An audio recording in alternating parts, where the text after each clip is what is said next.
Je vous propose que nous reprenions nos travaux et que nous reprenions comme ce matin avec la projection d'un micro-trottoir réalisé par le collectif Action Jeunes de l'UDAV-Vaucluse.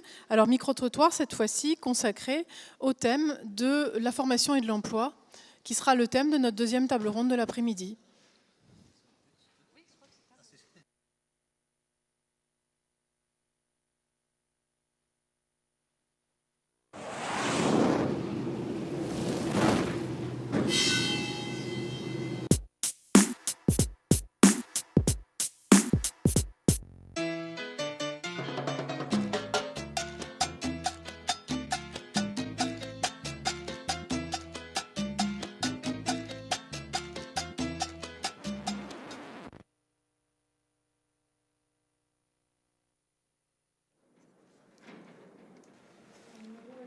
Comment ça?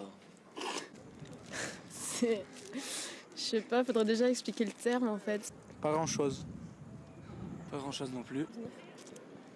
J'en ai aucune idée. Je sais pas ce que c'est.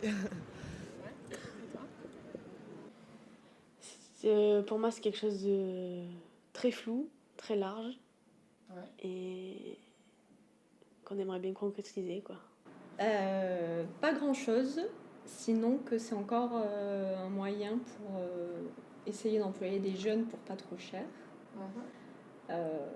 Voilà, pour économiser un petit peu de l'argent. Alors souvent, c'est des structures qui n'ont pas forcément beaucoup de moyens, donc bon, ça se comprend, mais après, moi qui suis en train de chercher du travail, honnêtement, tout ce que je vois, c'est des contrats d'avenir, c'est des trucs, des services civiques.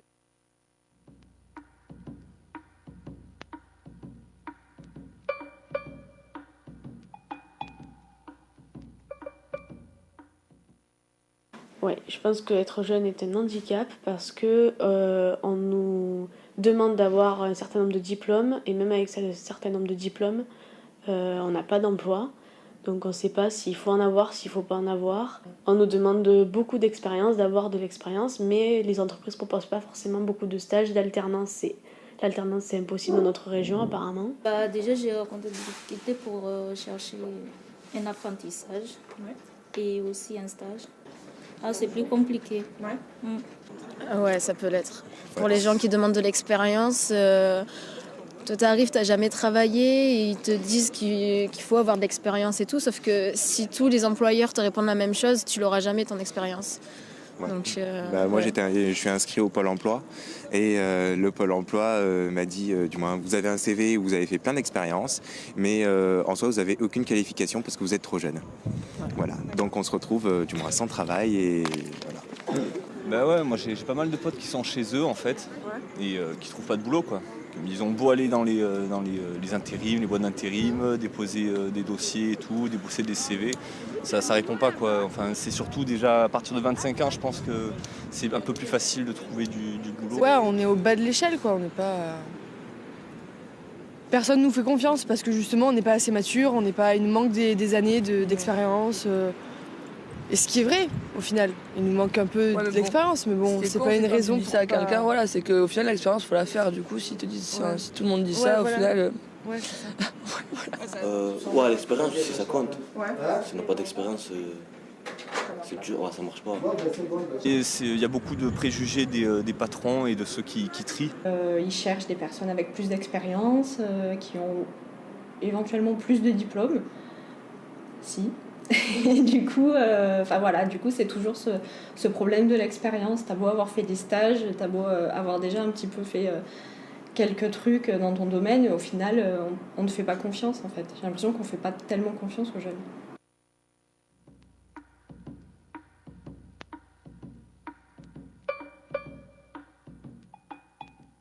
Au niveau du Vaucluse, même au niveau de la ville d'Avignon, il n'y a pas d'emploi. Voilà, c'est ça, on peut poser je ne sais pas combien de CV. Moi j'avais postulé pour un BTS, j'ai déposé à peu près 200 CV et j'ai pas eu j'ai eu aucune réponse. Moi je trouve qu'on est super mal informé, quand on veut poser des questions, même, et ça c'est pas que forcément depuis l'emploi, c'est depuis le collège, par rapport à l'orientation en général. Je trouve que c'est un bordel monstre. Je dirais pas que c'est mal pris en charge, que c'est pas pris en charge parce que ça l'est pris, mais que ça l'est mal pris justement. Très très gros problème au niveau de l'orientation parce que maintenant il y a beaucoup, du moins, des connaissances qui sont encore au lycée et qui arrivent, qui font moi je sais pas ce que je vais faire, peut-être je vais faire la fac, peut-être je vais faire ci, peut-être je vais faire ça, mais bon je connais pas le métier que je vais faire après. Et du coup tu choisis par dépit, quoi. Voilà, c'est ça. Je veux juste que les gens arrêtent de séparer les noirs avec les blancs, de ne pas les mélanger et créer plus d'emplois pour les jeunes parce qu'il y en a plein qui se retrouvent à la rue. Ils sont tout le temps à la maison, il faut rien. Après, pour chercher un boulot, déjà il faut un diplôme. Même le bac maintenant il sert à rien. C'est un gros coup de gueule des étudiants parce que moi j'en ai rencontré aussi sur Paris, dans plusieurs régions et c'est partout pareil. On sort avec pas mal de diplômes, un bon niveau. Au niveau expérience, parce qu'on a fait des stages, mais ça s'arrête qu'aux stages. On n'a droit qu'à des stages, on n'a pas d'emploi. Je pense que déjà il faut avoir un projet, un but et puis s'y mettre à fond quoi. Mais il faut se donner toute la volonté, enfin il faut avoir beaucoup de volonté pour trouver quelque chose. Mais c'est vrai que c'est quand même pas facile quoi. Et le marché du travail est quand même assez limité. J'aime bien votre idée de pouvoir parler, entre jeunes sur des chaises et tranquillement. La nourriture et la musique en plus ça rapproche, ça détend les gens, du coup je trouve ça plus sympa.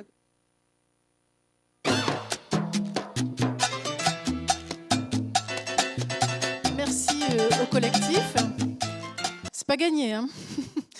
On va avoir des choses à se dire cet après-midi.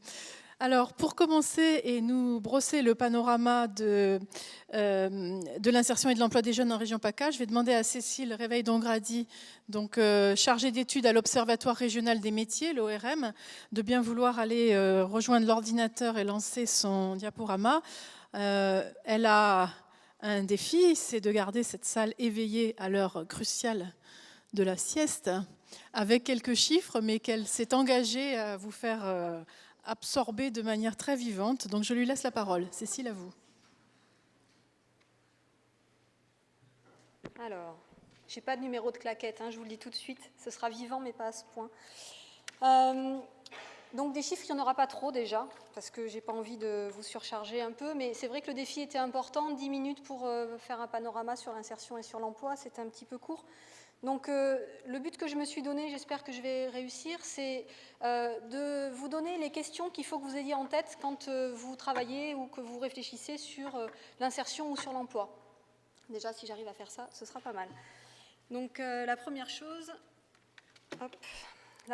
à dire, c'est qu'il n'y a pas un processus d'insertion, mais plusieurs processus d'insertion.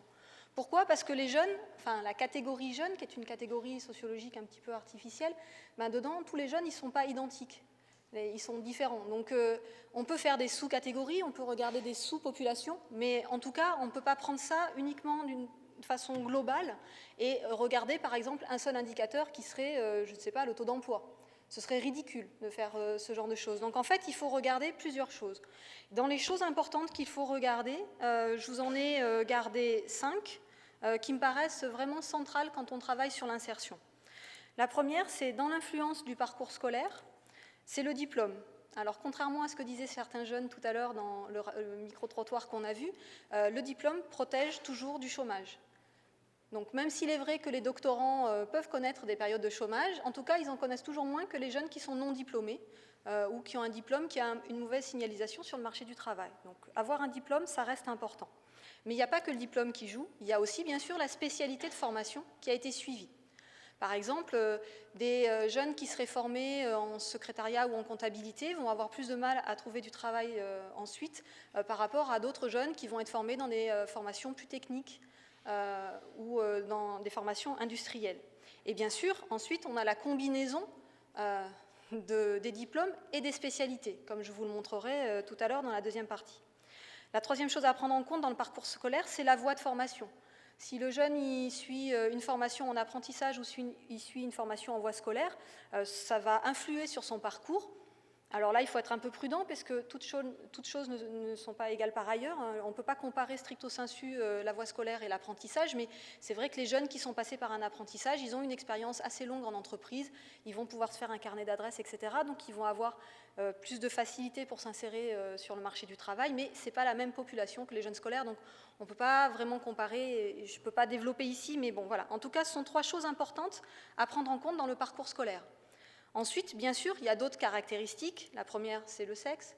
Donc les jeunes filles ont globalement plus de difficultés à s'insérer sur le marché du travail que les garçons, à diplôme égal. Donc même si les filles sont de plus en plus diplômées et toujours plus diplômées que les garçons, malgré ça, elles vont avoir plus de difficultés.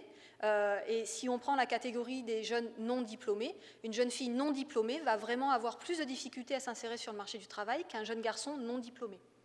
Donc pour les filles, c'est toujours plus difficile, particulièrement dans notre région. Et enfin, le dernier point à avoir en tête, ce sont tout ce qui touche aux origines familiales, que ce soit l'origine socio-professionnelle des parents ou les origines ethniques. Là, je ne vais pas y revenir, je pense que malheureusement, ce sont des choses qui sont assez connues, donc je ne vais pas m'étendre sur la question. Mais en gros, voilà, quand on parle d'insertion des jeunes, avoir en tête un petit peu ces indicateurs, ça vous aide à relativiser les choses que vous observez et du coup, à ne pas regarder que des indicateurs sortis de leur contexte. Et vous allez me dire, et la crise dans tout ça ? Et même si vous ne me le dites pas, je vais le dire moi. Donc, et la crise dans tout ça? Donc la crise, en gros, elle ne va pas modifier la hiérarchie qu'on peut observer par ailleurs. C'est-à-dire que les jeunes non diplômés s'insèrent moins bien que des jeunes avec un CAP BEP.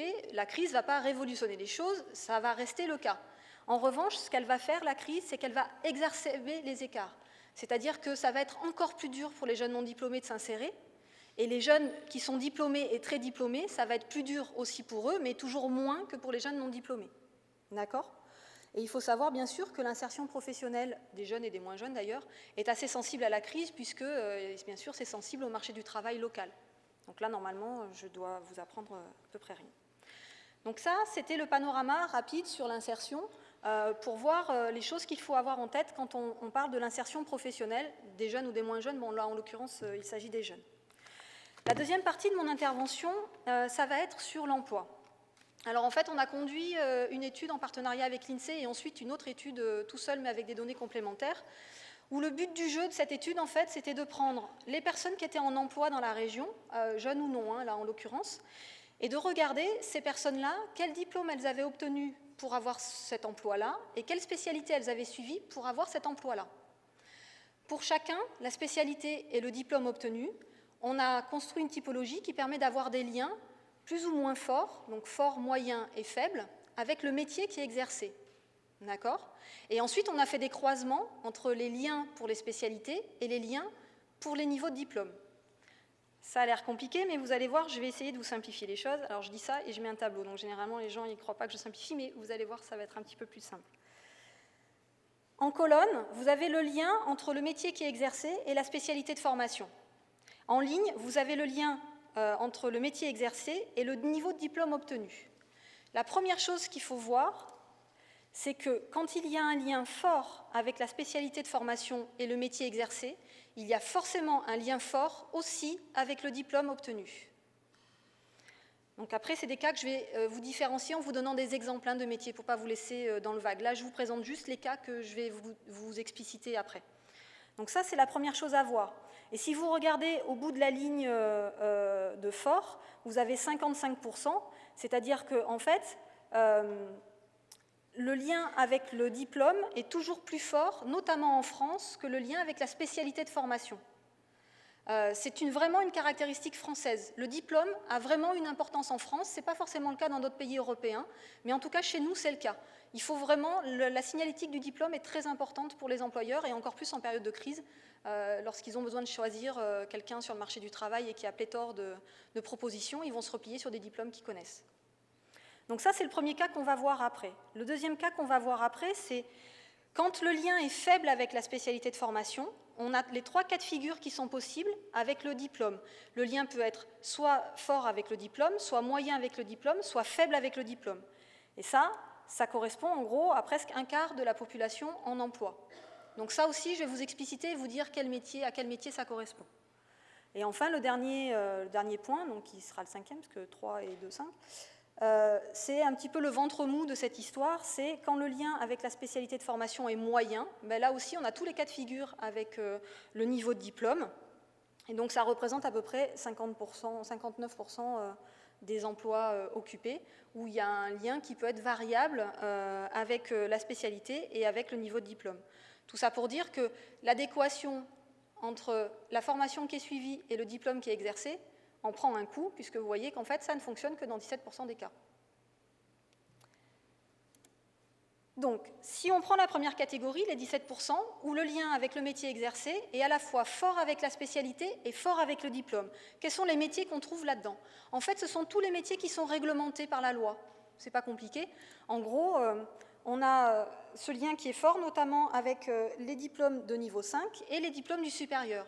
Donc dans les diplômes de niveau 5, ça va être tous les CAP, BEP qui sont nécessaires et légiférés pour exercer le métier, par exemple, de coiffeur esthéticien, de boucher, de charcutier. Vous voyez bien que là, effectivement, il faut un CAP, BEP pour exercer, mais il faut un CAP, BEP de coiffeur, un CAP, BEP de boucher. Donc le lien est fort dans les 2 cas. Donc dans ces cas-là, on peut dire qu'il y a adéquation entre la formation qui est suivie et le métier exercé, puisque la personne qui est formée dans ça, elle peut exercer là-dedans, et si elle n'est pas formée dans ça, elle ne peut pas exercer dans ce métier-là. Après, elle peut être formée dans ça et aller exercer un autre métier, mais dans ce cas, il lui faudra probablement un autre diplôme. Et pour le supérieur, en fait, ça touche surtout les professions sanitaires et sociales, donc infirmier, paramédical pour le premier cycle, et pour les bac+, c'est le BTP et les médecins et assimilés. Donc ce qui est important de voir, c'est que dans chacun de ces cas, en fait, le lien est vraiment beaucoup plus fort que quand on regarde tous métiers confondus.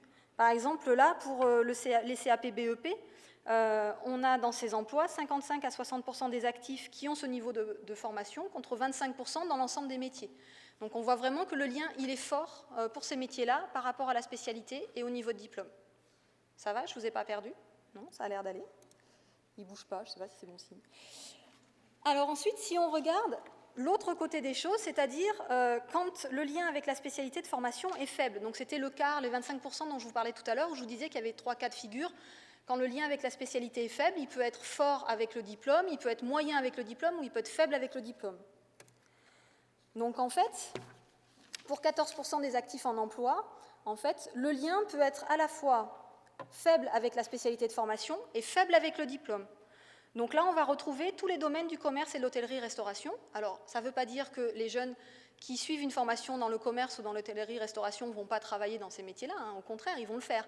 Mais ça veut dire que les employeurs de ces secteurs-là vont pouvoir aussi embaucher des jeunes qui ont un niveau de diplôme ou pas, d'ailleurs, ou d'autres formations qui n'ont rien à voir avec le tourisme ou l'hôtellerie-restauration ou le commerce. Sachant que ces secteurs-là sont, dans notre région principalement, les premiers secteurs d'insertion des jeunes. Si on regarde un lien qui est en fait faible avec la spécialité de formation, mais fort avec le diplôme. Donc là, on va trouver les niveaux CAP un peu techniques, donc les ouvriers des industries graphiques. Pour le bac, c'est l'armée et la police. Et je vous remontrerai l'exemple tout à l'heure.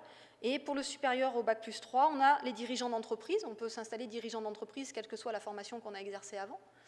Peu importe, en fait. Mais en tout cas, il faut un minimum de niveau de diplôme pour pouvoir faire la compta, etc. de son entreprise, surtout quand ce sont des petites entreprises. Et enfin, le dernier cas de figure, c'est quand le lien avec la spécialité de formation est faible et que l'intensité du lien est moyen avec le diplôme. Donc là, on a les domaines du tourisme et du transport, de la gestion et de l'administration. Si je prends des exemples beaucoup plus concrets, et j'en finirai avec ça, ça va, je suis dans le temps, ouais, super.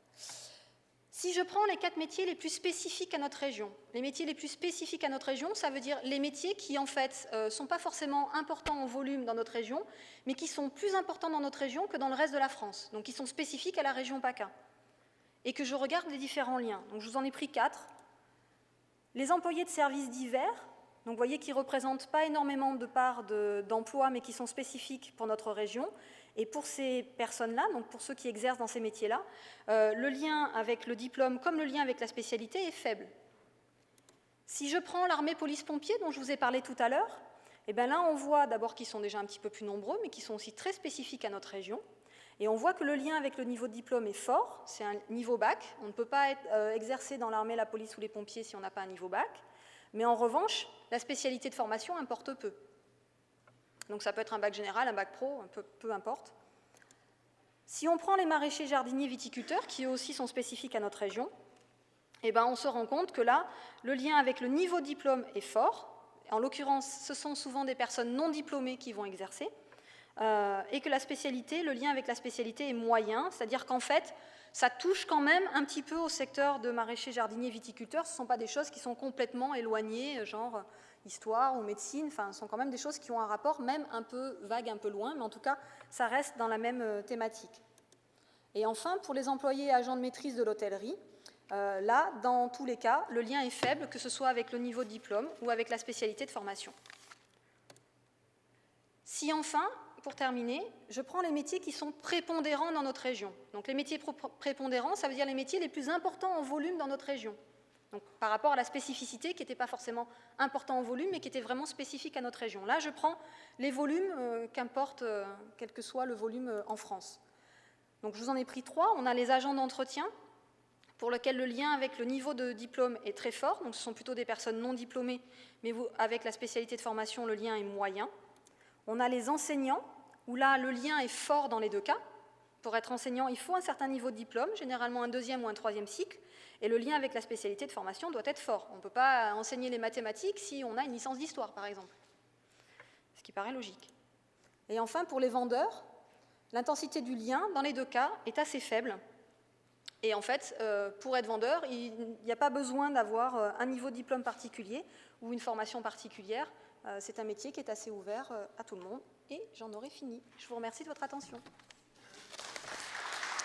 Merci beaucoup pour la sobriété de l'exercice qui, je vous laisse digérer un petit peu et je vais passer la parole à Marion Robert que je remercie d'abord de sa présence parce qu'elle remplace au pied levé Madame Lagrange qui a dû nous quitter, vous l'avez vu en fin de matinée. Donc Marion Robert qui travaille sur la formation professionnelle à la région et à qui on va demander de nous donner bien entendu les axes majeurs de la politique de formation de la région dans un premier temps pour ouvrir le débat qui aura lieu ensuite avec la salle. À vous. Je vous remercie. Bonjour à tous. Écoutez, voilà, me revient la lourde tâche de vous présenter un petit peu les axes de la formation et de l'apprentissage, la politique qui est menée par le Conseil régional Provence-Alpes-Côte d'Azur. Donc je tiens à excuser à nouveau Christine Lagrange. Je suis Marion Robert, je travaille auprès de Pascale Gérard, qui est vice-présidente du Conseil régional déléguée à la formation et à l'apprentissage, et qui travaille avec le président Michel Vauzel depuis déjà plus de 15 ans pour faire de la formation des jeunes vraiment un enjeu majeur et un objectif majeur dans notre région. Pourquoi? D'abord, peut-être un premier élément. La moyenne régionale de sortie sans qualification et sans diplôme dans cette région est supérieure à la moyenne nationale. On a 17% de sorties sans diplôme au niveau national, 22% au niveau régional, ce qui montre vraiment qu'on a là un enjeu fort d'accès à la première qualification, de seconde chance ou de nouvelle chance pour tous les jeunes. Justement, ça me permet de conforter finalement cet objectif à l'aune de l'analyse qui vient d'être faite par l'ORM. Effectivement, on voit bien que le diplôme a encore une valeur et qu'il y a un lien fort entre diplôme et donc accès à l'emploi, à l'insertion durable.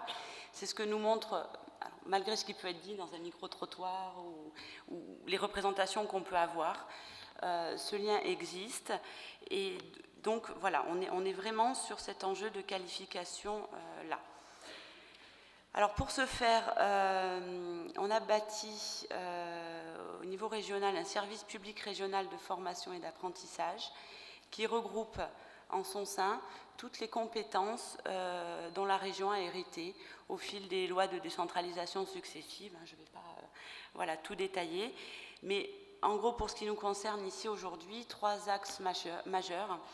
La formation des jeunes et des demandeurs d'emploi, l'apprentissage et les formations initiales du travail social et du sanitaire. Donc tout ce qui est infirmier, kiné, etc. Ça concerne quand même près de 80 000 personnes par an qui sont formées sur les financements de la région. Donc environ 30 000 jeunes et demandeurs d'emploi, 32 000 apprentis, 15 000 étudiants du sanitaire et social. Et ça représente près d'un quart du budget régional annuel de la région. On est entre 380 et 400 millions d'euros par an qui sont consacrés pour ces formations-là. Donc on le voit bien, un enjeu majeur sur l'accès à la première qualification. C'est pour ça que massivement, la plupart des formations financées par la région vont être sur ce qu'on appelle du niveau 5, du niveau 4, en gros CAP, CAP Bac Pro.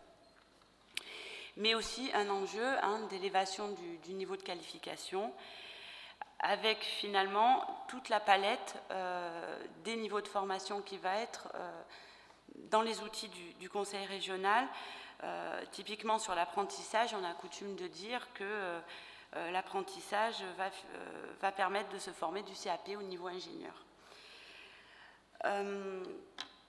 Aujourd'hui, l'enjeu, c'est vraiment avec toute cette palette d'outils, que ce soit l'apprentissage, que ce soit les formations initiales du travail social, que ce soit les formations du programme régional de formation, c'est vraiment de répondre aux demandes et aux besoins des plus de 130 000 jeunes qui sont reçus dans les missions locales chaque année. Je sais que la RDML est présente là et pourra en parler mieux que moi.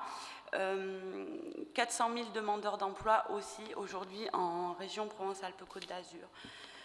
Donc voilà, c'est quand même un enjeu tout à fait majeur. Par ailleurs, puisqu'on est bien dans aujourd'hui à se poser la question famille et autonomie des jeunes, il faut quand même signaler que plus de la moitié de ces formations sont rémunérées, ce qui va permettre justement à certaines jeunes, certaines familles de pouvoir plus facilement suivre ces formations-là. Alors, peut-être un petit zoom, un petit point d'actualité sur l'année 2013. Ce qu'il faut quand même signaler, c'est que la région, l'exécutif régional en tout cas, a décidé de participer activement à au moins deux programmes visant la formation des demandeurs d'emploi. C'est d'abord la participation active à la formation des salariés qui sont en emploi d'avenir. Donc c'est bien une mesure gouvernementale dont la directe parlera tout à l'heure, me semble-t-il.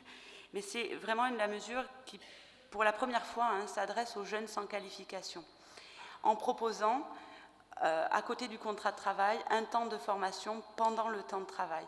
Et ce temps de formation-là, sous réserve qu'il soit qualifiant, il est pris en charge complètement par la région, ce qui permet d'alléger en tout cas les charges qui pourraient être faites à l'employeur et de permettre en tout cas que cette mesure fonctionne et de faire en sorte qu'à l'issue de son contrat de travail, le jeune qui n'avait pas de qualification ait bien acquis à la fois une expérience professionnelle et un diplôme. Deuxième axe, peut-être, petit zoom sur l'année 2013, c'est le financement de formations supplémentaires dans le cadre du programme national qui a été arrêté à la conférence sociale donc entre l'État, les partenaires sociaux et les régions, avec un engagement de financer 30 000 formations supplémentaires au niveau national en 2013, 70 000 formations supplémentaires au niveau national en 2014 dans des secteurs professionnels qui disent rencontrer des difficultés de recrutement faute de formation. Voilà. Et ce financement supplémentaire en 2014 pourrait permettre justement d'agir aussi pour l'avenir, pour les métiers de demain, et de travailler peut-être plus particulièrement à la demande des partenaires sociaux d'ailleurs aussi sur tout ce qui est métiers verts, verdissants, pour accompagner tous les programmes, notamment de réhabilitation thermique, transition énergétique. Donc voilà, on le voit bien, on est vraiment sur cet enjeu-là, d'accès à une première qualification, d'élévation du niveau de qualification, de liens très forts aussi avec l'économie, les secteurs qui recrutent, voilà, en essayant avec les moyens qui sont les nôtres de répondre le plus possible voilà, aux besoins. Je vous remercie.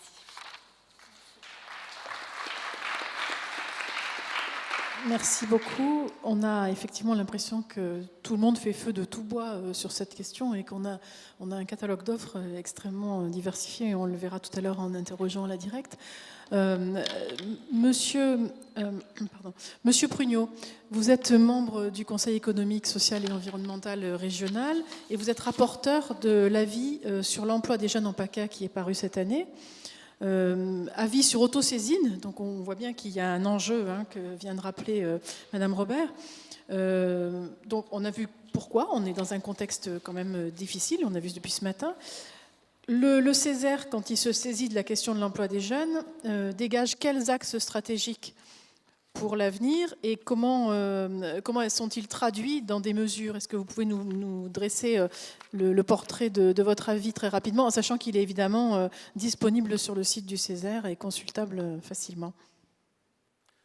Oui, merci. Je vais essayer d'être le plus rapide possible, 5-7 minutes. Ça va être un peu difficile pour faire le résumé d'un document qui a été présenté en juin et qui a été voté en commission plénière, en session plénière du Césaire. Bon, le contexte, vous le connaissez, donc je ne vais pas m'étendre dessus.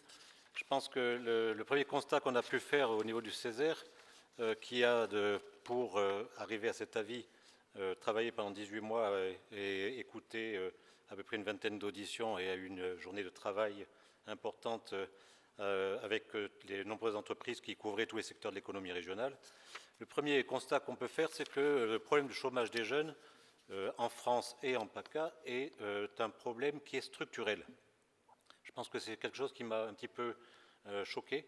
La France est un pays où le problème de chômage des jeunes est structurel. Il est bien sûr amplifié par la dégradation conjoncturelle de l'économie du pays. Pourquoi est-ce que ce mal français? Donc, le premier constat qu'on a pu faire, c'est que c'est d'abord un problème d'éducation. Il y a plus de 150 000 jeunes qui sortent chaque année du système scolaire sans diplôme. On l'a vu tout à l'heure que sans diplôme, c'est déjà plus difficile.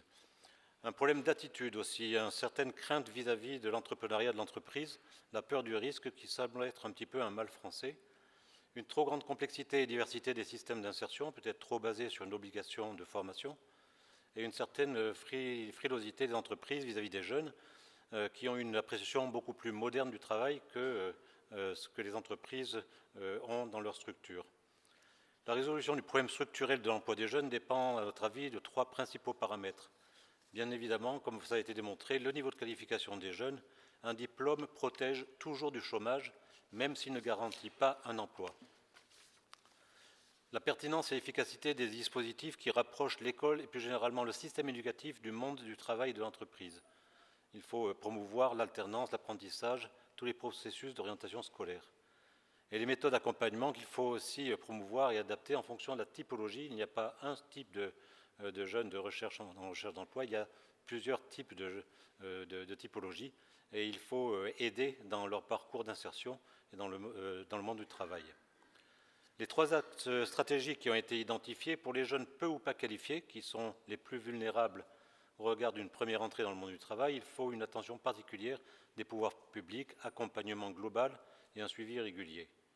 Pour les jeunes diplômés, c'est une meilleure connaissance des entreprises et une meilleure orientation pour assurer la cohérence entre leurs connaissances et le besoin des professionnels.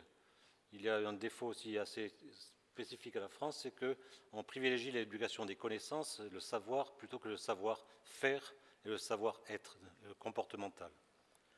Enfin, pour les entreprises, une mobilisation des dispositifs d'insertion existants, mais aussi une meilleure prise en compte de l'évolution des mentalités des jeunes. J'entendais tout à l'heure leur faire confiance. Oui, leur faire confiance, ils ont des attitudes différentes par rapport au travail, et il faut s'adapter, il faut que l'entreprise s'adapte à ceci. Le Césaire donc a déterminé 5 mesures prioritaires qui ont été préconisées. La première priorité, c'est prendre en compte les potentialités de l'économie régionale. Pour ce faire, il faut d'abord pouvoir mieux observer et mesurer en partageant les données disponibles, par exemple avec l'ORM, qui nous a beaucoup aidé dans notre analyse, pour rendre plus lisible le parcours des jeunes et le flux en sortie d'école, en sortie d'éducation. Ensuite, bien évidemment, il faut capitaliser sur les secteurs porteurs en termes d'emploi dans notre région, que l'on a pu identifier et relever au contact avec les entreprises par l'industrie, l'artisanat, dont l'image n'est pas suffisamment valorisée, l'économie sociale et solidaire, forte en région, le tourisme, bien évidemment très fort en région, et l'économie verte qui est naissante. La deuxième priorité, nous semble-t-il, c'est d'améliorer la transition entre l'école et le monde du travail. Il faut la refondation de l'information et de l'orientation des jeunes dans le système éducatif. On l'écoutait tout à l'heure dans le petit film qui vous a été présenté. Le renforcement de l'offre de formation professionnelle initiale. Un rapprochement plus étroit et réciproque entre l'université et le monde de l'entreprise, ce qui veut dire qu'il faut que des professeurs d'université viennent en entreprise et vice-versa. Et l'amélioration de l'accès aux droits sociaux, qui sont pour les jeunes le logement, le transport et la santé, qui sont essentiels pour leur donner cette liberté de se prendre en charge. Troisième priorité, c'est l'acquisition de compétences opérationnelles et transférables. Ça veut dire utilisables quel que soit le métier. Parce qu'on l'a vu aussi, il n'y a pas toujours une adéquation entre l'éducation et le métier et l'emploi que l'on va pratiquer. Par le développement raisonné de l'alternance, la mise en œuvre de contrats d'avenir et des contrats de génération, et enfin, grâce à une plus forte mobilisation d'entreprises dans le parcours d'insertion des jeunes, en particulier favoriser et amplifier l'apprentissage et le tutorat dans les entreprises, qui n'est pas très bien pris en compte pour accompagner les jeunes dans leur premier emploi. La quatrième priorité que l'on a pu identifier, c'est un soutien accru pour aider à la qualification les jeunes non qualifiés. Donc là, on revient sur ce que je disais tout à l'heure, c'est la maîtrise des savoirs de base, lutter contre le décrochage scolaire et le soutien aux dispositifs spécifiques comme les écoles de la deuxième chance et par exemple les établissements publics d'insertion de la défense, les PIDE, qui font un travail extraordinaire pour accompagner des jeunes pendant 3 ans pour les mettre dans un métier. Et puis, bien sûr, la valorisation de tous les types de compétences acquises, y compris sur le terrain, la valorisation des acquis d'expérience.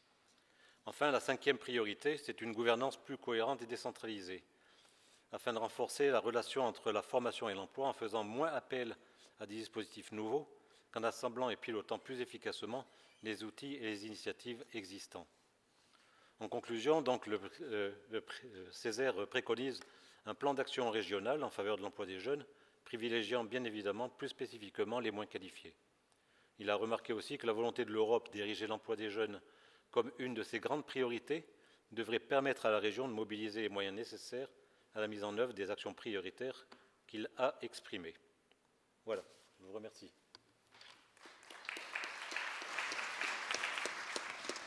Merci beaucoup. Donc, la suite, pour quand? Quelles échéances, quel déroulement? Suivi, on va faire un suivi.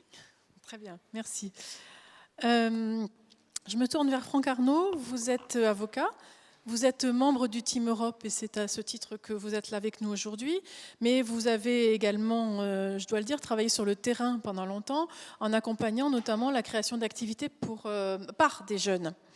Donc, sur les aspects européens que nous vous avons demandé d'évoquer, est-ce que vous pouvez nous mettre en exergue 2 ou 3 points sur l'intervention de l'Europe, d'une part en nous disant vers quoi les politiques européennes s'orientent en matière d'emploi des jeunes, et puis peut-être en illustration, comment est-ce qu'on accompagne la prise d'initiative à la création d'entreprises, notamment par des jeunes. En 5 minutes. Merci. Oui, en 5 minutes. Donc oui, effectivement, rapidement sur le contexte, il faut savoir quand même que depuis le 28 juin 2013, donc date du Conseil européen, il a été évoqué que notamment la priorité était justement l'emploi des jeunes. Donc c'est une mesure qui est importante, notamment alors création d'emplois ou investissement dans la formation. Et d'ailleurs, il y a un outil à cela qui s'est associé, c'est-à-dire outre le FSE et la possibilité éventuelle de récupérer les fonds qui ne sont pas utilisés en tout cas dans le Fonds social européen, mais qui peuvent être réinvestis effectivement pour les jeunes, l'association notamment de la Banque européenne d'investissement, qui est un groupe constitué d'États et qui finance des projets de développement dans toute l'Europe. Donc c'est assez intéressant puisque c'est l'outil qui finance également le développement des PME et des grandes entreprises, donc la création d'emplois et le développement effectivement des activités. Alors bien évidemment, au-delà de ça, je dirais ce qui est intéressant aussi de voir, c'est comment en Europe on essaie de développer la prise d'autonomie, notamment des jeunes, par la création d'activités, par la prise d'initiative. Et ça, effectivement, c'est quelque chose que j'ai vécu lorsque donc j'étais accompagnateur à la création d'activités pendant plusieurs années. Et c'est vrai qu'on a eu, je dirais, je pourrais évoquer des tas d'illustrations, des tas d'exemples là-dessus, mais les outils qui étaient financés, qui étaient des organismes d'accompagnement, étaient souvent financés par le Fonds social européen ou bénéficiaient éventuellement, alors c'était une petite entrée déjà de la BEI, du Fonds européen d'investissement qui garantissait des prêts. Alors on avait par exemple des outils comme l'Association pour le droit à l'initiative économique qui accorde des prêts solidaires, notamment pour des personnes qui n'ont pas accès au crédit, donc c'est quand même important, quand on est jeune, on n'a pas forcément accès au crédit, et pour créer une activité, il faut effectivement avoir des fonds d'amorçage pour développer son activité, mais vous avez également donc des financements sur des projets typiques par rapport, on l'évoquait tout à l'heure, hein, des publics qui étaient en difficulté par rapport à l'insertion. On a parlé de jeunes femmes par exemple, on a parlé, alors nous on intervenait surtout sur des personnes qui avaient par exemple un statut de travailleur handicapé et bon, qui bénéficiaient effectivement d'éléments de fonds par la GFIP notamment, mais qui étaient aussi soutenus dans le cadre du FSE. Il y a des actions aussi de sensibilisation dans le cadre du FSE qui ont été conduites et menées pour justement, qui visent notamment à lutter contre l'exclusion, hein, et qui font la promotion notamment de ces outils de l'initiative. Alors c'est toujours un peu délicat de parler de la création d'activités lorsqu'on évoque effectivement, je dirais très souvent le contexte de la crise, mais on a pu voir quand même, juste un mot on parlait de compétences transférables et qui ne sont pas forcément acquises d'ailleurs dans le cadre d'une formation classique, mais c'est vrai qu'un jeune créateur d'entreprise que j'accompagnais, je dirais qui par exemple a créé son activité et qui au bout d'une année ou deux ne pouvait plus des fois continuer, il arrivait d'être embauché par un de ses clients, ou bien tout simplement il avait acquis suffisamment de compétences et d'assurance par rapport au projet qu'il avait conduit pour être embauché. Je pense que c'est une illustration, une orientation qui peut être possible, et je dirais qu'il n'y a pas vraiment, on a tendance à stigmatiser l'échec par rapport à la création d'activités en France, alors que c'est vraiment, je dirais, un vivier et la possibilité d'acquérir des compétences. La mise en place d'un projet, c'est vraiment très formateur en tout cas. Voilà. S'il y a des questions, peut-être je reviendrai plus tard, mais je voulais évoquer en tout cas l'essentiel pour les quelques minutes que vous m'aviez accordées. Je voulais quand même vous poser une autre question. Oui. Du côté de la représentation de la Commission européenne à Marseille, quoi de neuf? Alors oui, effectivement, donc on a la chance d'avoir la représentation de la Commission européenne à Marseille, qui est une source, je dirais, de documentation. Le rôle, c'est effectivement d'informer donc les citoyens, et puis toutes les entreprises, tout le monde. Donc il y a une série d'événements le 23, 24, 25 octobre autour du thème l'Europe se boulegue, et un autre thème le 14 novembre donc prochain. Traduisez-le en espagnol. Un débat impossible, excusez-moi. Donc avec Madame Christiane Taubira et Viviane Reding, donc commissaire européen, autour notamment du dialogue pour l'Europe. Donc là, il y aura effectivement, dans la perspective de l'année de la citoyenneté européenne, des élections européennes, il y a des débats intéressants. Il faut effectivement, je dirais, que les gens puissent se saisir de ces opportunités pour discuter d'Europe et avoir des informations. Voilà, merci. Encore un exemple de participation citoyenne. Merci beaucoup. Alors, comme ce matin, on vous propose maintenant un temps de débat avec la salle, à partir de ces 4 exposés, puis on complétera par des prises de parole et des témoignages de la salle qui ont été préparés avec certains d'entre vous, mais je laisse d'abord la parole aux participants. C'est toujours un peu plus dur, hein, on est après-midi.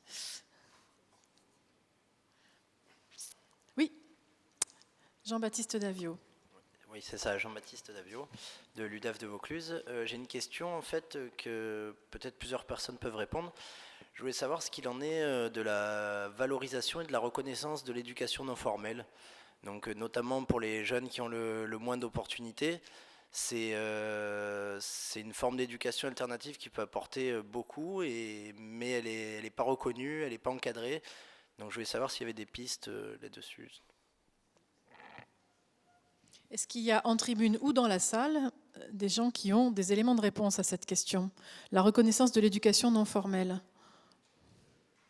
Enfin, je pense que si on parle de valorisation des acquis d'expérience, oui, dans les entreprises, il y a effectivement des systèmes de VAE qui permettent d'avoir un système de valorisation et de diplôme attaché uniquement à l'expérience. Oui, monsieur Arnaud, vous vouliez apporter un complément? Oui. Rallumez votre micro. Oui, effectivement. Alors, pour le coup, il y a un élément qui peut être mis en exergue, notamment dans le cadre du service volontaire européen, puisque l'acquisition des savoirs non formels est valorisée par la possibilité donc, par des jeunes de faire donc, un voyage de 12 mois, généralement. Vous avez évoqué les jeunes avec moins d'opportunités, qui est une notion européenne d'ailleurs, qui a été reprise après et réutilisée. Et au cours de ce service volontaire européen, donc ils sont affectés dans une structure généralement associative, ils vont acquérir des compétences non formelles par rapport déjà, ne serait-ce que déjà le projet de voyage et le vécu qu'ils auront de leur expérience, ils vont acquérir certains éléments. À l'issue de ce SVE, il y a ce qu'on appelle un Youth Pass, qui est une sorte de diplôme qui valorise certains éléments de compétences. Voilà. Oui. Si je peux rebondir, justement, moi j'en ai profité du service volontaire européen. Et la problématique, c'est justement le Youth Pass, il n'est pas reconnu, il n'est pas utilisé systématiquement. Les entreprises ne le connaissent pas et ne le reconnaissent pas. Donc c'est justement sur ce point-là qu'il faudrait peut-être un peu avancer. Je n'ai pas spécialement de pistes plus que ça, mais... Alors c'est vrai effectivement que l'outil SVE n'était pas prévu au départ pour, disons, de l'insertion, mais plutôt au contraire développer d'une certaine façon les échanges, enfin la possibilité pour les jeunes d'aller voyager. Mais je pense qu'en s'appropriant ce Youth Pass et en le vendant bien d'une certaine manière, par rapport au projet qu'on a pu conduire, c'est un élément qui peut rentrer en complément de ce qu'on peut avoir dans l'entreprise. On a des jeunes qui sont revenus avec des vocations, qui ont suivi après une formation notamment, et qui sont allés, qui ont travaillé dans des structures, etc. Mais c'est vrai qu'après, c'est savoir, mais c'est un peu la problématique aussi ici, hein, c'est de savoir quand on acquiert quelque chose, qu'est-ce qu'on en fait? On a des diplômes, mais si on acquiert un diplôme pour avoir un emploi, qu'est-ce qu'on va en faire? Une expérience autour d'un projet, qu'est-ce qu'on va en faire? Donc c'est toute la problématique du projet, et qui est une réelle réflexion par rapport aux jeunes, puisque dans la conduite de projet, je dirais c'est là-dessus où ils ont vraiment besoin d'être accompagnés, c'est-à-dire se fixer des objectifs, et notamment acquérir des compétences.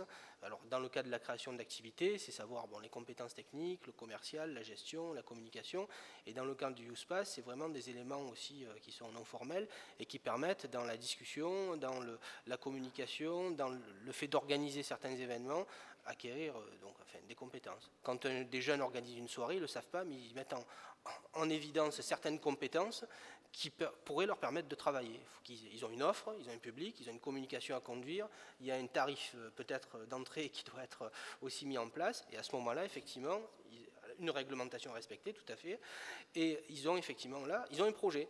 Donc il y a des compétences effectivement qui peuvent être réutilisées. Après, ils n'ont pas forcément le savoir, peut-être pour aller au-delà des fois. Il faut peut-être les aider. Voilà. Excusez-moi, j'ai peut-être été un peu... Non, je vous en prie. C'est le rôle des débats, je vous en prie. D'autres questions dans la salle? Ou d'autres expériences? Oui, madame.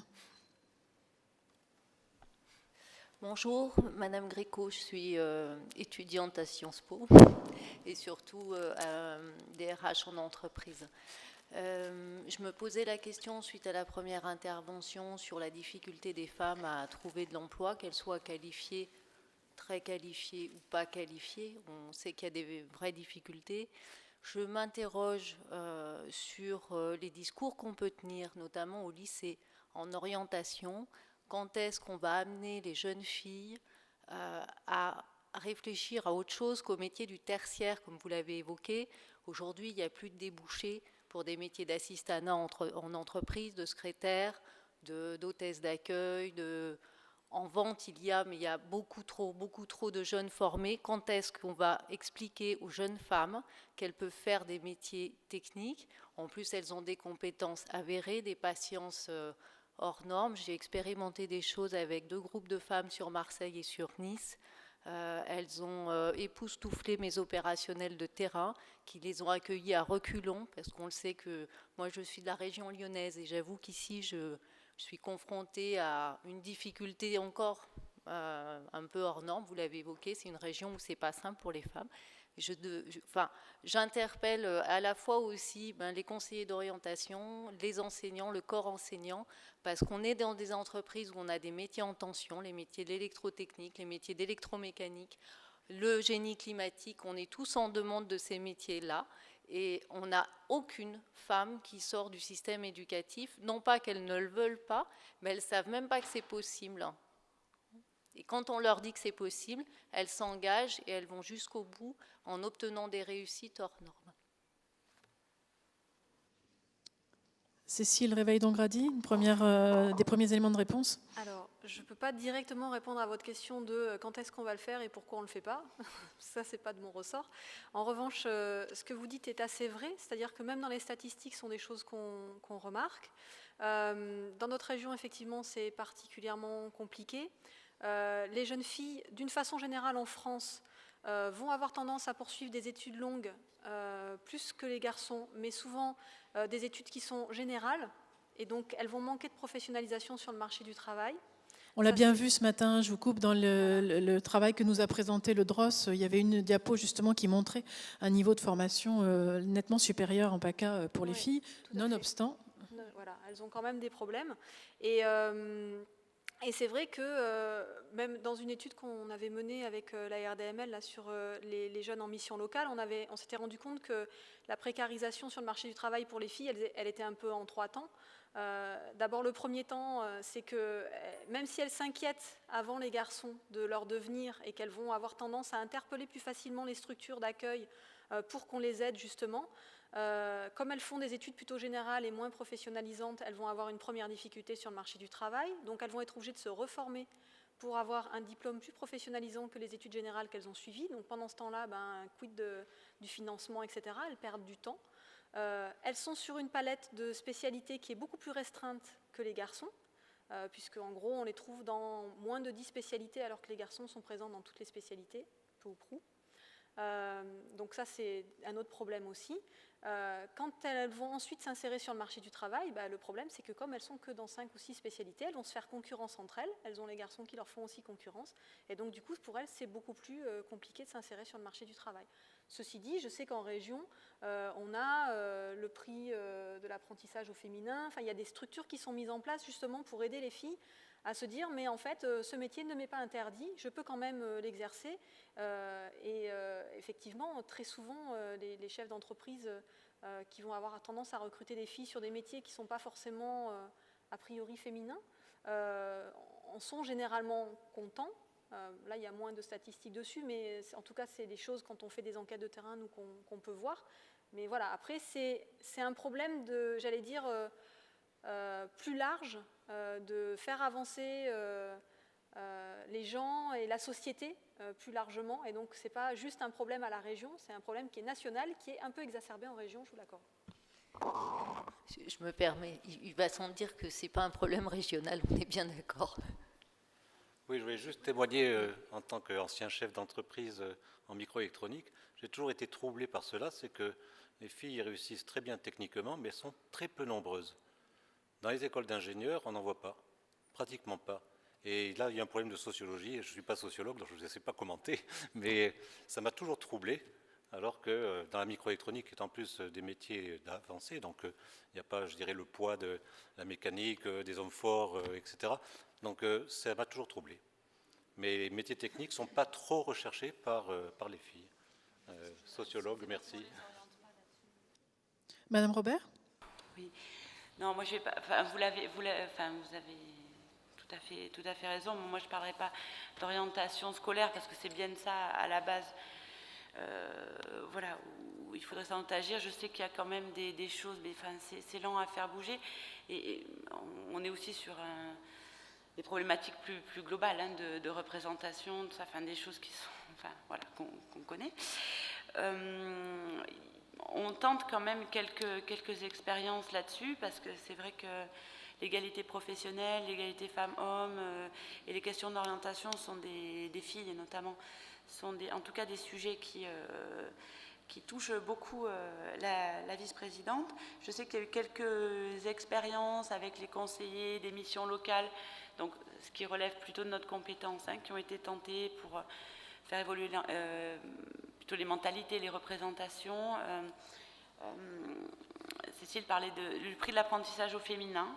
Alors ça, c'est vrai, moi je peux témoigner parce que j'ai fait partie du jury une année, et voilà, c'est les jeunes femmes. Alors le prix de l'apprentissage au féminin, on va décerner 10, 15 prix, voilà, on va dire des femmes dans les métiers traditionnellement masculins. Il y a tout un tas de critères. Et dans le dossier les femmes expliquent combien elles ont dû lutter d'abord contre l'école, puis contre leur famille, contre leurs parents, contre leurs frères, leurs sœurs, contre l'employeur aussi parfois qui ne veut pas ensuite derrière les embaucher, voilà, parce que trouver un contrat d'apprentissage dans un secteur traditionnellement masculin quand on est une fille, c'est quand même voilà, assez compliqué. Mais bon, c'est vrai que voilà, donc il y a des initiatives comme ça, mais bon, on est sur un problème de fond, mais vous avez raison.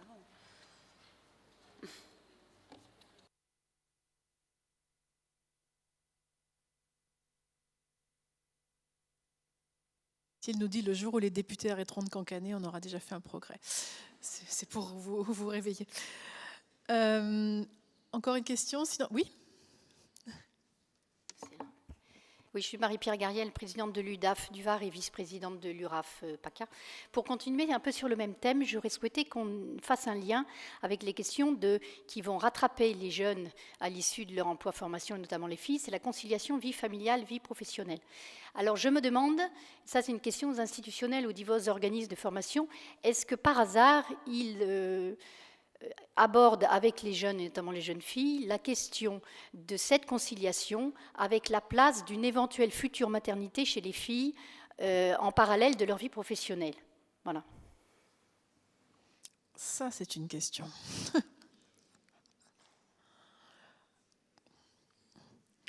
À laquelle je ne vois pas de main se lever pour répondre. Alors, conciliation vie privée, vie professionnelle, ça peut jouer pour tout le monde, hein, filles et garçons. Maternité, bon, il est clair que là, effectivement, il y a peut-être quelque chose qui se prépare.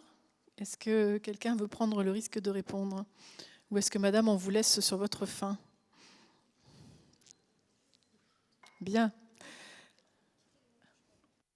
Courageuse. Oui, le seul élément que je peux vous apporter, c'est que dans les études sociologiques et statistiques, par ailleurs, qui sont faites, on se rend compte que même si les hommes passent plus de temps dans les tâches ménagères, genre 5 minutes de plus, les femmes vont mettre, elles, un quart d'heure de plus ou une demi-heure de plus. Donc, au final, même si les hommes font des efforts, les femmes peut-être culpabilisent un peu et font encore plus d'efforts que les hommes pour... voilà, donc c'est une question qui, à mon avis, n'est pas simple.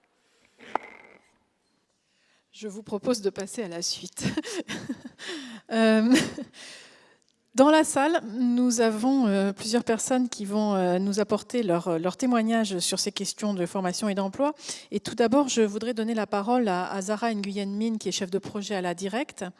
Parce que, je le disais tout à l'heure, on voit qu'on fait un peu feu de tout bois, mais l'État s'est doté d'une boîte à outils assez conséquente en matière d'emploi des jeunes. Est-ce que vous pourriez l'ouvrir pour nous et nous dire l'essentiel de son contenu ?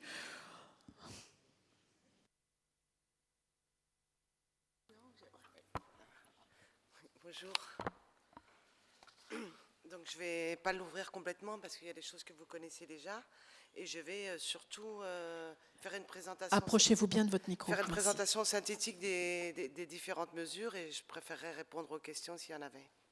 Voilà. Donc je ne vais pas répéter tout ce qui a été dit sur la situation de l'emploi dans notre région, sur l'impact de la crise au niveau des entreprises et des salariés et l'impact que ça peut avoir de façon beaucoup plus forte pour les jeunes qui tentent d'accéder à un premier emploi. Donc la jeunesse, bon, vous l'avez vu à travers les médias et différentes communications sur sur un certain nombre de dispositifs. La jeunesse est bien une priorité de l'État. Et donc, face à la dégradation de la situation de l'emploi, l'État a renforcé la boîte à outils en faveur notamment de l'insertion sociale et professionnelle des jeunes. Alors, l'ensemble de ces mesures que je vais vous présenter, je vous en détaillerai plutôt 4. L'ensemble de ces mesures, elles visent bien sûr permettre aux jeunes d'accéder, notamment les jeunes les plus éloignés de l'emploi, de par leur niveau de qualification, l'absence de diplôme, d'accéder au marché du travail et surtout à un emploi durable. Donc ces aides et ces mesures doivent contribuer à donner un petit coup de pouce à ces jeunes-là pour permettre aux employeurs de recruter ces jeunes, de les accompagner, de les former. Et sans ces aides financières de l'État, ces entreprises ne les recruteraient pas. Donc vous connaissez un certain nombre de mesures qu'on appelle les contrats aidés. Donc il y a les contrats aidés, les contrats uniques d'insertion, qui relèvent du secteur marchand et du secteur non marchand. C'est ce qu'on appelle le contrat d'accompagnement à l'emploi pour le secteur non marchand, c'est-à-dire collectivités, associations, et le contrat initiative emploi pour le secteur privé, qui peut aussi être accessible aux associations. Donc il y a ces deux contrats-là qui existent depuis très longtemps, même si l'intitulé a changé. Avant, on les appelait des contrats emploi solidarité, on les appelait des emplois consolidés. Donc l'intitulé évolue. Il y a des évolutions aussi en termes de caractéristiques du contrat, de durée, de prise en charge. Mais le principe est le même, c'est de permettre à des personnes éloignées de l'emploi, jeunes ou adultes, diplômés ou pas diplômés, d'accéder à une première étape d'insertion professionnelle ou de reprendre pied dans le marché du travail. Donc ces contrats-là, je ne vais peut-être pas les détailler, je vais surtout axer ma présentation sur 3 nouveaux types de mesures qui ont été déployés récemment. Donc ces 3 contrats ou mesures sont l'emploi d'avenir, je vais vous le présenter dans le détail tout à l'heure, donc ça concerne exclusivement les jeunes. Le contrat de génération, qui a le mérite à la fois de concerner les jeunes et les personnes de plus de 50 ans. Et un contrat qui est encore, comment dirais-je, assez discret, qui est mis en place dans notre région à titre expérimental. Ce sont les emplois francs, donc je vous donnerai quelques détails sur cette mesure.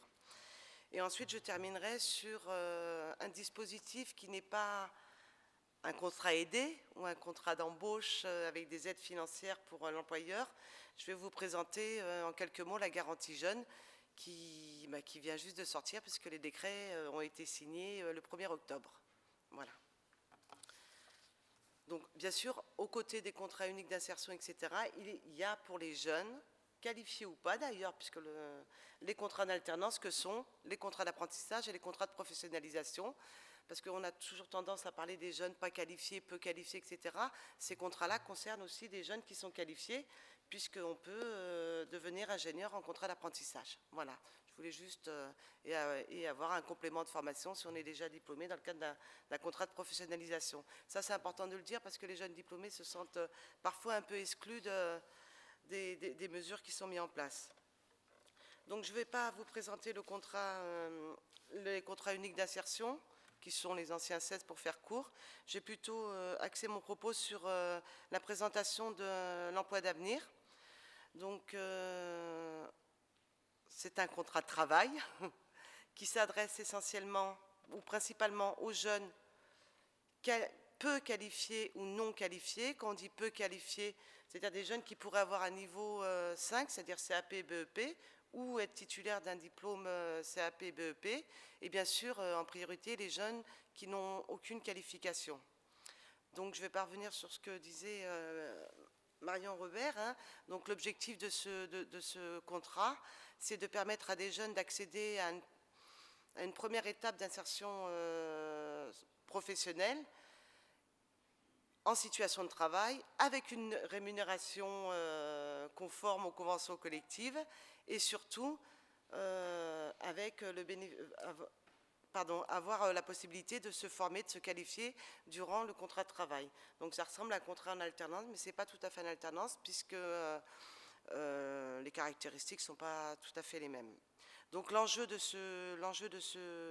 cet emploi d'avenir, c'est de permettre aux jeunes d'acquérir une qualification, d'acquérir des compétences de base pour ceux qui ne maîtriseraient pas les savoirs de base, de développer des compétences transférables qui vont lui permettre soit de se pérenniser au sein de l'entreprise, soit de pouvoir rebondir au terme d'un certain nombre d'années dans une autre entreprise. L'objectif est aussi de permettre aux employeurs d'intégrer un jeune qui n'aurait pas tout à fait le profil, les compétences, etc.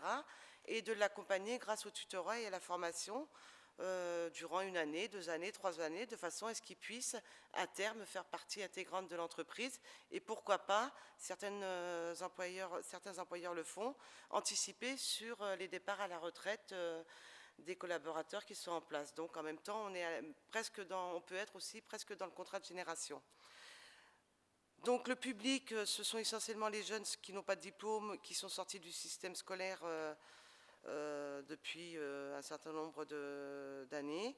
C'est des jeunes qui ont entre 18 et moins de 26 ans et moins de 30 ans pour les jeunes reconnus travailleurs handicapés.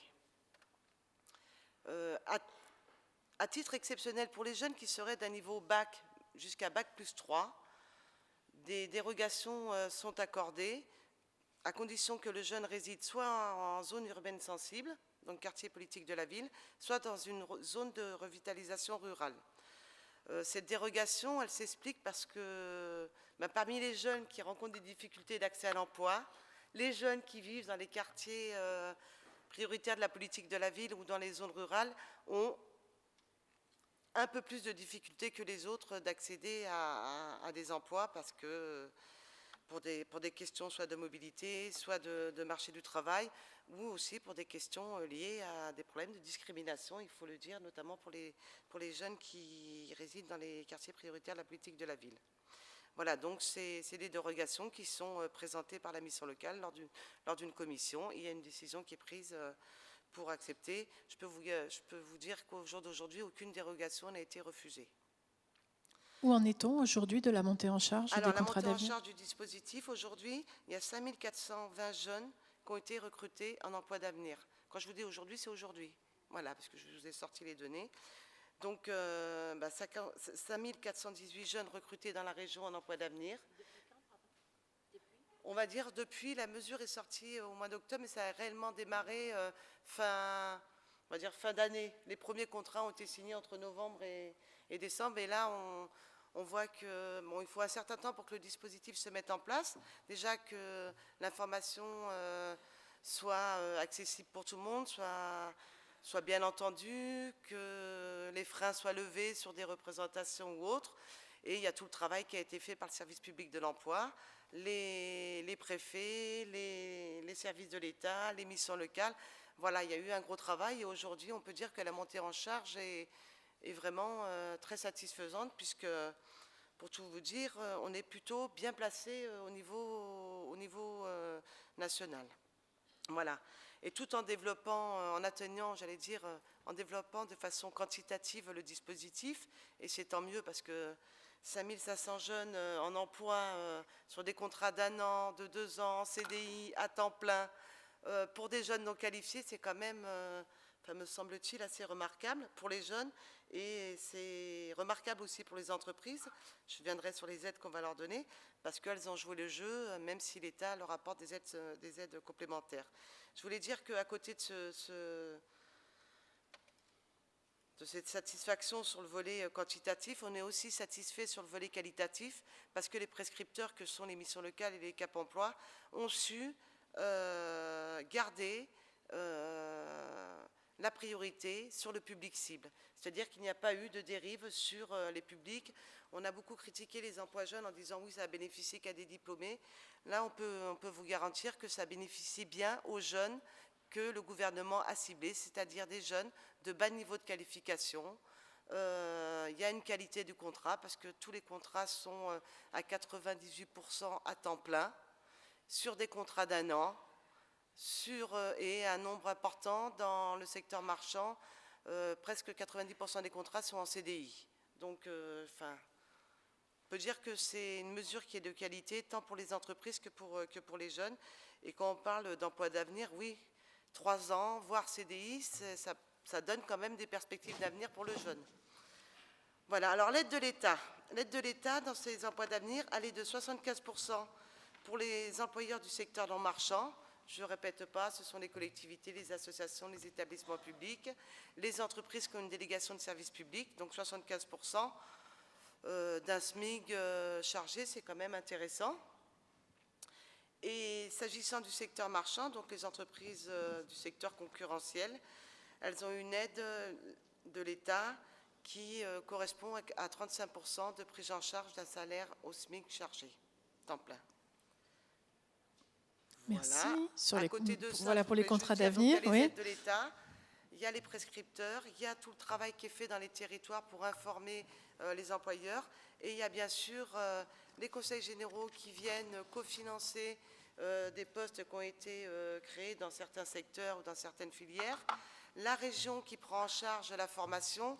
Donc normalement, c'est un kit tout prêt en direction des employeurs et qui permet de lever un certain nombre de freins.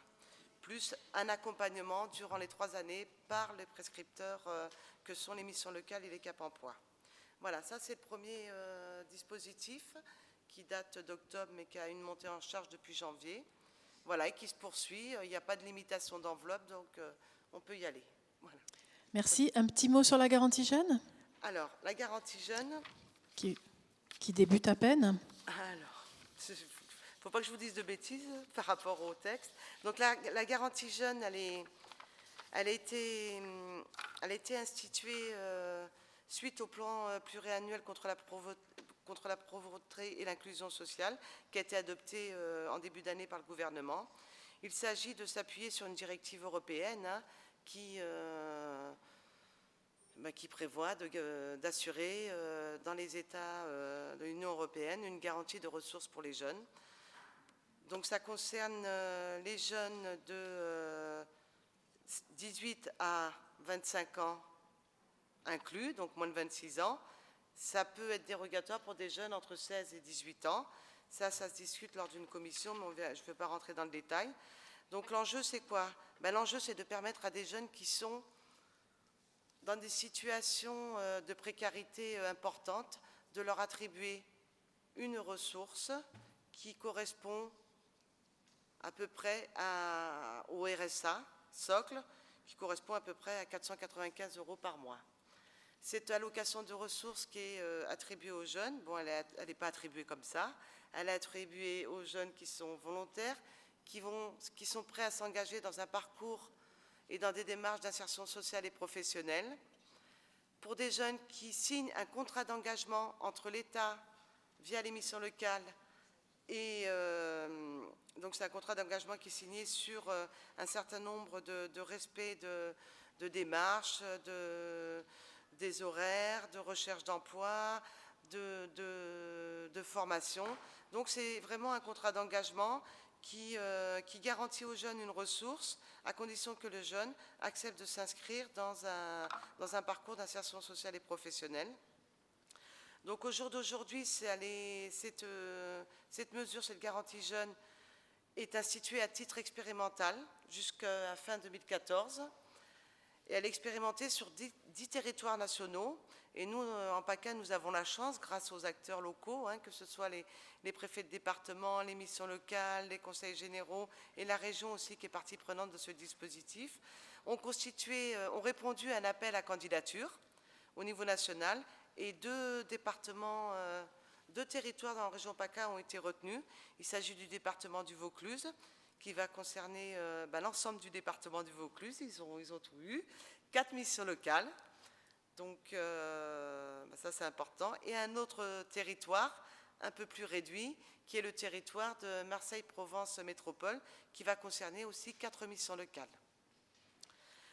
Donc la mise en œuvre, que ce soit des emplois d'avenir, des emplois francs, si vous voulez, je vous donnerai quelques informations là-dessus, ou la garantie jeune, l'ensemble de ces mesures a été confié aux missions locales, puisque pour l'État, je sais aussi pour la région aussi, les missions locales constituent l'opérateur principal de la mise en œuvre de l'accompagnement à l'insertion sociale et professionnelle des jeunes. Ça s'inscrit dans le cadre de la loi, dans le cadre du droit du travail. Donc l'État leur confie toutes ces responsabilités de mise en œuvre sous le pilotage de l'État quand même. Voilà. Merci beaucoup. Après, je peux répondre aux questions. Oui, oui, on reviendra sur les questions. Alors, vous m'offrez la transition toute faite vers les missions locales, en effet. Votre nom a été cité de nombreuses fois. Donc, Dominique Davy, vous êtes délégué régional de l'Union des missions locales pour PACA. Est-ce que vous pouvez nous dire deux mots? Alors, lourde charge, comment est-ce que vous faites pour choisir le bon outil pour quel public? Et puis, on a tourné autour de la question de l'accompagnement, là, diagnostic, accompagnement, peut-être on peut revenir là-dessus en quelques minutes. Et je passerai la parole aussitôt, quasiment, à votre complice Lionel Urdi, donc directeur de l'école de la deuxième chance, parce que je sais que vous avez l'habitude de traiter ces questions conjointement, donc l'un complétera les propos de l'autre. Monsieur Davy, rôle des missions locales. Oui, bonjour à tous. Tout d'abord, merci à l'URAF de nous avoir conviés à cette initiative et puis surtout saluer l'initiative qui consiste à poser aujourd'hui la question de l'accès à l'autonomie des jeunes. Je crois que c'est important aujourd'hui que ce débat soit posé dans la société civile. Je ne vais pas revenir sur les dispositifs, simplement sur un petit peu les fondamentaux des missions locales. Qu'est-ce qui fait leur originalité et pourquoi aujourd'hui plusieurs opérateurs ou la puissance publique se tourne vers les missions locales. Je crois que ce qui définit les fondamentaux des missions locales est ce que finalement Bertrand Schwartz avait pensé en 82 et qui reste d'une très grande modernité. Son ombre plane sur cette journée depuis ce matin. Voilà, c'est l'approche globale. Voilà. Je crois que lorsqu'on a évoqué ces termes-là, on a résumé, alors je vais essayer de le détailler un peu, l'approche globale, l'approche globalisée sur trois concepts clés. Et on a vu tout à l'heure au travers des interventions qu'ils étaient évoqués, l'approche globalisée donc à la fois sociale, à la fois citoyenne et à la fois professionnelle. Donc je vais essayer de développer ces trois éléments. Et en particulier, la question de l'approche citoyenne, et elle rejoint les observations du jeune représentant du Vaucluse, à savoir la place des jeunes. L'approche globale et l'intervention des missions locales, elle se conçoit tout autant qu'on est capable de réussir à engager les jeunes comme acteurs de leur parcours d'insertion. C'est le sens de la création des missions locales, ça reste éminemment d'actualité aujourd'hui, et ça rejoint finalement ce qui fonde un peu à la fois le dispositif Emploi d'avenir et la garantie jeune, c'est celle effectivement de la pédagogie de l'expérimentation, c'est-à-dire placer les jeunes, ça a été évoqué par M. Arnaud, placer les jeunes en expérience positive, et non pas donc reproduire le schéma scolaire, linéaire. Alors, je ne sais pas s'il y a des représentants de l'éducation nationale, ce n'est pas une attaque de l'éducation nationale, mais simplement qu'on est dans un schéma franco-français d'un développement linéaire où on irait à l'école, on aurait un diplôme et ensuite on aurait un emploi. Ce n'est pas comme ça la vie, en particulier la vie des 120 000 jeunes qui accueillent les missions locales, ce n'est pas celle-là. Et c'est en particulier d'inverser la flèche, c'est-à-dire partir de la vraie vie, de l'expérience de vie des jeunes. Et c'est le sens de l'expérimentation, de la garantie jeune, en mettant l'accent sur l'expérience professionnelle. Mais c'est aussi le sens des emplois d'avenir, qui vise à dire aux jeunes, au-delà du fait que tu as été sanctionné comme étant en échec à l'école, nous on va t'offrir la possibilité d'une expérience vécue, professionnelle, positive. Et donc il s'agit bien, comme le disait Hervé Serriex, de partir de la vie et non pas du savoir du maître. Je crois qu'on n'a pas encore tordu le cou complètement à cette approche dans la société française. Cette approche citoyenne, c'est aussi une approche sociale. Et là, je crois qu'aujourd'hui, au cœur des deux dispositifs, d'ailleurs Garantie Jeunes, Emploi d'avenir, il y a la capacité à travailler sur les territoires. Donc c'est la capacité des missions locales de faire lorsqu'il n'y a pas d'opportunité, pas d'offre de services, mais c'est la capacité des missions locales à faire avec. Ça a été salué par la région et par l'État.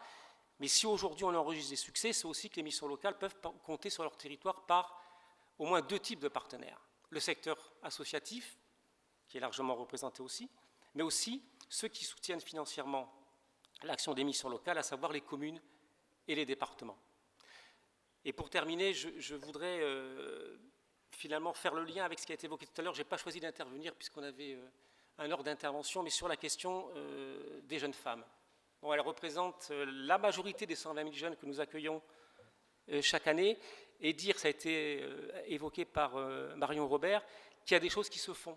Hein, les pesanteurs, ils y sont, les schémas de reproduction, ils y sont. C'est vrai qu'au niveau de la RDML, on a travaillé, et on travaille à plusieurs niveaux. D'une part, en termes de changement, modification des représentations au travers du programme régional de professionnalisation. Il faut savoir que plusieurs centaines de conseillers chaque année bénéficient de ce dispositif financé par la branche professionnelle. Et il y a tout un travail qui se fait, entre autres, avec les CIDF. Mais au-delà, on a aussi, avec le soutien de l'État et de la région, et là, sur cet axe-là, plus particulièrement la région, développé une action dans le cadre du Fondex au niveau régional. Et on a développé avec des grands groupes, des grands comptes, des actions spécifiques pour faire en sorte de faire accéder des jeunes femmes à des métiers dits, entre parenthèses, masculins.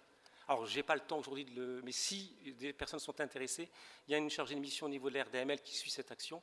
Et je citerai par exemple l'action qu'on conduit avec Castorama, où on est vraiment là sur une réalité d'accès de jeunes femmes à des métiers jusqu'alors réservés à des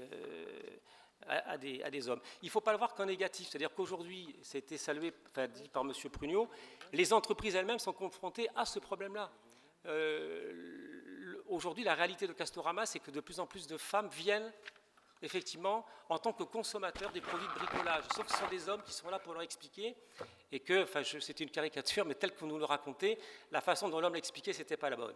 Et manifestement, quand on voyait le micro-trottoir, c'était vraiment pas la bonne. Et là, on s'aperçoit qu'effectivement, il y a un vrai problème là, y compris de répondre à un besoin économique si on ne fait pas bouger effectivement les lignes de ces représentations. Voilà. Je m'en arrête là, si on peut bien évidemment répondre à des questions. Bien sûr, nous relaisserons la question à la salle. Monsieur Urdi, en complément sur les actions d'accompagnement, et peut-être, est-ce qu'à l'école de la deuxième chance, cette question du genre et des métiers genrés est une question? Enfin, est-ce que c'est travaillé? Bonjour, tout d'abord, merci. Forcément, dans une école de la deuxième chance. Donc, je m'exprime au nom de celle de Marseille. Sachez que celle de Marseille est la première école en Europe, et donc en France, il en existe aujourd'hui. Il y a 110 sites à peu près qui fonctionnent sur le territoire métropolitain et non métropolitain. C'est forcément une question genre, puisque tout ce que l'on fait dans une école de la deuxième chance est individualisé. Autour de principes dont M. Davy vient de parler, j'ai peu de temps, donc je reste concentré sur les principes et ce qui fait la spécificité de ce dispositif. Alors l'approche globale, elle se traduit par le fait que d'abord nous sommes des écoles, et donc on a des approches de remise à niveau pédagogique sur des savoirs et des compétences qui sont forcément individualisées. On ne va pas remettre les jeunes avec lesquels nous travaillons, je finirai par eux, c'est le plus important, dans des situations qui les ont conduits sur les bancs de l'éducation nationale à l'échec. Ça, c'est la première dimension. Nous sommes des écoles, mais on fonctionne à l'envers relativement à l'école de la République, c'est-à-dire que la remise à niveau est mise au service de la construction d'un projet professionnel. Deuxième spécificité, on ne fait rien dans une école de la deuxième chance sans lien avec les entreprises. Donc 90% des cas, sur les 650-700 jeunes que nous recevons à Marseille, ce qu'ils viennent chercher, c'est un changement de vie. Après, ils sont très au clair. Je suis français, je n'ai pas de diplôme, je n'ai pas d'expérience. Pour m'en sortir, je n'ai qu'une possibilité, c'est d'arriver à me construire un métier. Selon les métiers, ça passe par l'accès à un premier niveau de qualification. Selon les métiers, ça passe par l'accès direct à l'emploi le plus durable possible. Si vous voulez changer de vie, déménager, fonder une famille, vous faites un CDI en France, évidemment, en France comme ailleurs. Sinon, vous ne bougez pas, vous ne faites rien. Or, c'est ce qu'ils viennent chercher très majoritairement, dans 90% des cas. Donc ça, c'est la deuxième spécificité. On ne fait rien sans les entreprises parce que l'écart entre le monde des entreprises et des métiers et le monde des jeunes, enfin ceux avec lesquels on travaille, c'est-à-dire des jeunes de moins de 25 ans sans diplôme ni qualification, ne cesse de s'accroître et il faut essayer de le combler. Pour le combler, nous, on s'appuie sur un outil principal, lourd, qui est l'alternance, avec une particularité qui est qu'on essaie de ne pas la décréter. Donc on ne demande pas, notamment en début de parcours, aux jeunes de partir à la recherche d'un stage, en se, pardonnez-moi l'expression, tapant la totalité des magasins dans une rue en attendant que quelqu'un condescende à dire « Ok, allez, ça va, je prends un stagiaire en stage ».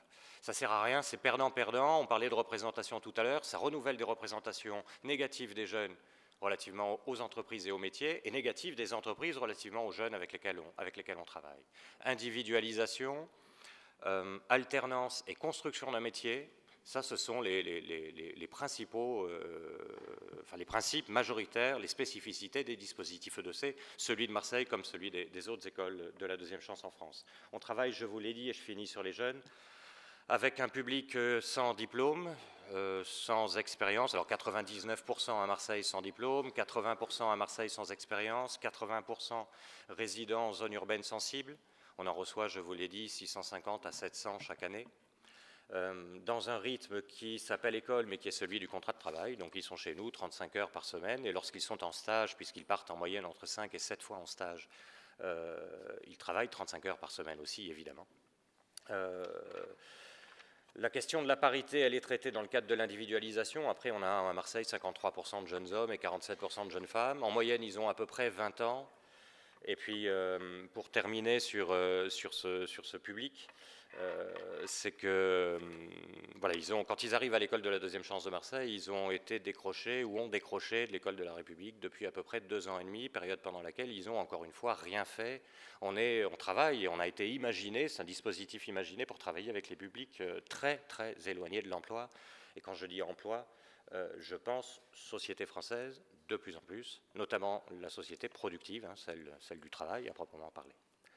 Les écoles de la deuxième chance, là je ne parle pas que de celle de Marseille, qui est donc la première, hein, mais les écoles de la deuxième chance en France, elles sont très majoritairement financées par les collectivités locales, les régions, en moyenne elles représentent un tiers, l'État, à travers l'action visant l'accès à l'emploi et la politique de l'emploi, ce qui représente à peu près un tiers, et en moyenne en France, le solde du financement relève des villes, des conseils généraux, des communautés urbaines. Le cas de Marseille est un peu particulier puisque le premier financeur est la ville de Marseille, suivi par l'État et par la région PACA.